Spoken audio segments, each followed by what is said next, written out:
Pendant toute la crise sanitaire, l'ancienne ministre de la Santé et candidate à la mairie de Paris, Agnès Buzyn, mènera campagne pour le second tour des municipales. Je suis pleinement engagée, déterminée à terminer cette campagne combative. On y va. C'est ce qu'elle disait à ses troupes hier, le 17 mars, jour de l'entrée en confinement de notre pays. On s'en souvient, elle avait confié, Agnès Buzyn, à notre consoeur Ariane Chemin du Monde, que le premier tour des municipales avait été une mascarade et qu'elle le savait depuis longtemps. Emploieriez-vous le même terme, mascarade, pour qualifier le maintien de sa candidature ? Bon, je ne parlerai pas de mascarade, mais en revanche, je ne sais plus vraiment si cette candidature fait sens aujourd'hui. Moi, j'ai quitté le mouvement de la République En Marche, vous allez me dire, ça me concerne peut-être plus tout à fait directement. Mais ce que je constate, c'est qu'on a quand même une campagne qui a été menée sur des thèmes de justice sociale, de justice écologique, et qu'il y a une maire de Paris, Anne Hidalgo, qui là-dessus a démontré qu'elle avait un bilan important. Je constate qu'en termes de stratégie, la République En Marche ne sait toujours pas où elle va. Va-t-elle réussir à travailler ou non avec quelqu'un comme Cédric Villani, pour qui moi j'ai beaucoup d'estime et de respect, ou au contraire, j'ai plutôt l'impression qu'elle va se diriger vers les Républicains et qu'il va y avoir une alliance, par exemple dans le 5e arrondissement, entre la liste de Mme Berthoud et les Républicains qui ont des gens de sens commun sur leur liste.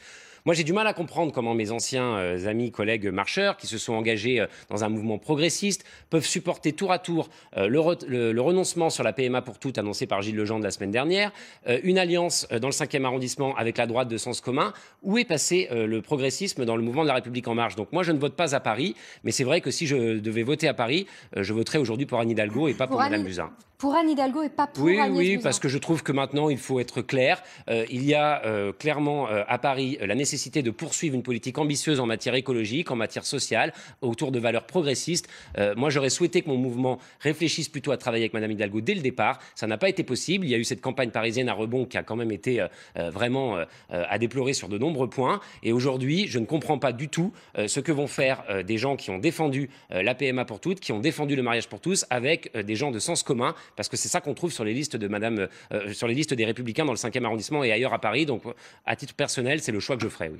Agnès Buzyn ne vous semble pas à la hauteur du poste ? C'est surtout une question de stratégie politique, de cohérence dans les valeurs et de rester fidèle à ce qui a animé mon engagement depuis toujours, à savoir des valeurs progressistes et un souhait de justice sociale et environnementale. Aurélien Taché, donc, qui soutient Anne Hidalgo, enfin qui voterait Anne Hidalgo s'il votait à Paris plutôt qu'Agnès Buzyn. Non, mais c'est la preuve que la République En Marche est en fait une entreprise de recyclage d'anciens socialistes ou d'anciennes autres personnalités de droite d'ailleurs, qui n'avaient pas, j'allais dire, les moyens de se faire élire sous l'étiquette PS ou sous l'étiquette d'autres étiquettes. Voilà. Et ça arrive, si vous voulez, aux contradictions du système. Moi, chez moi, le maire LR demandait l'appui, l'investiture de la République En Marche, dans une contradiction totale avec ce qu'il pense sur le fond, en tout cas ce qu'il prétend penser sur le fond. Bref, on voit bien que là, ce n'est pas de nature à rassurer, à éclaircir les électeurs. Pour Mme Buzyn, il y a plus grave.